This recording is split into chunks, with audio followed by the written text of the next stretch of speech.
السلام علیکم ورحمۃ اللہ وبرکاتہ۔ سورۃ البقرہ آیت نمبر 267۔ اعوذ باللہ من الشیطان الرجیم، بسم اللہ الرحمن الرحیم۔ یا ایہا الذین آمنوا انفقوا من طیبات ما کسبتم ومما اخرجنا لکم من الارض ولا تیمموا الخبیث منہ تنفقون ولستم بآخذیہ الا ان تغمضوا فیہ واعلموا ان اللہ غنی حمید۔ اے ایمان والو، اپنے کمائے ہوئے پاکیزہ مال میں سے خرچ کرو، اور اس میں سے خرچ کرو جو کچھ ہم نے نکالا ہے تمہارے لیے زمین سے، اور اس میں سے ردی مال کا ارادہ نہ کرو کہ اسے خرچ کر دو، اور تم ہرگز نہیں ہوگے اس کو لینے والے اگر وہ شے تم کو دے دی جائے تو، یہ کہ چشم پوشی کر جاؤ اور خوب جان رکھو کہ اللہ تعالیٰ غنی ہے اور حمید ہے۔ یا ایہا الذین آمنوا انفقوا من طیبات ما کسبتم، اللہ کے دین کے لیے خرچ کرنا ہے، اللہ کے نام پر دینا ہے، تو جو کچھ تم نے کمایا ہے اس میں سے اچھی چیز، پاکیزہ چیز، بہتر چیز نکالو۔ وَمِمَّا أَخْرَجْنَا لَكُم مِّنَ الْأَرْضِ، ظاہر بات یہ ہے کہ زمین سے جو بھی نباتات باہر آ رہی ہیں ان کا پیدا کرنے والا اللہ ہے۔ چاہے کوئی چراگاہ ہو، اگر اس کے اندر ہریالی ہے تو اللہ نے پیدا کی ہے۔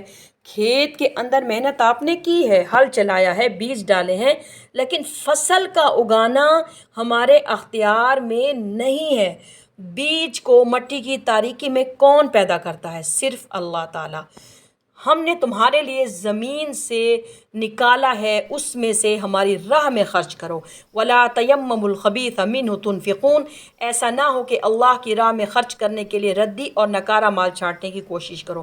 مثلا ایک انسان کے پاس بہت ساری بھیڑ اور بکریاں ہیں، اس میں سے اگر زکوٰۃ کے لیے بھیڑ اور بکریاں نکالنی ہے تو ایسا نہیں ہے کہ جو کمزور ہوں، لاغر ہوں، بیمار ہوں، نقص والی ہوں وہ نکال کر دے دیں، ایسا نہیں کرنا چاہیے۔ اور ایسا نہ کرو کہ گندم کے جس حصے پر بارش پڑ گئی ہے تو وہ حصہ تم دے دو زکوٰۃ کے لیے، نہیں۔ وَلَسْتُمْ بِآخِذِيهِ إِلَّا أَن تُغْمِضُوا فِيهِ، ایسا بھی ہو سکتا ہے کہ تم محتاج ہو جاؤ، تمہیں ضرورت پڑ جائے، پھر اگر تمہیں کوئی ایسی چیز دے تو تم قبول نہیں کرو گے۔ جو چیز تم اپنے لیے قبول نہیں کرو گے وہ چیز دوسروں کو بھی نہیں دینی چاہیے۔ وَاعْلَمُوا أَنَّ اللَّهَ غَنِيٌّ حَمِيدٌ، یہاں غنی کا لفظ دوبارہ آیا ہے۔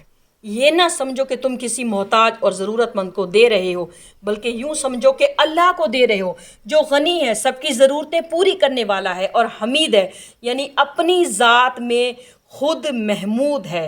ایک تو کسی شے کی اچھائی یا حسن یا کمال ایسا ہوتا ہے کہ جسے ظاہر کیا جائے کہ یہ خوبصورتی کیسی خوبصورتی ہے۔ اللہ تعالیٰ اپنی ذات میں خود محمود ہے، اسے کسی حمد کی حاجت نہیں ہے۔ اللہ تعالیٰ ہم سب کو اپنی راہ میں صاف ستھرا مال خرچ کرنے کی توفیق عطا فرمائے، آمین یا رب العالمین۔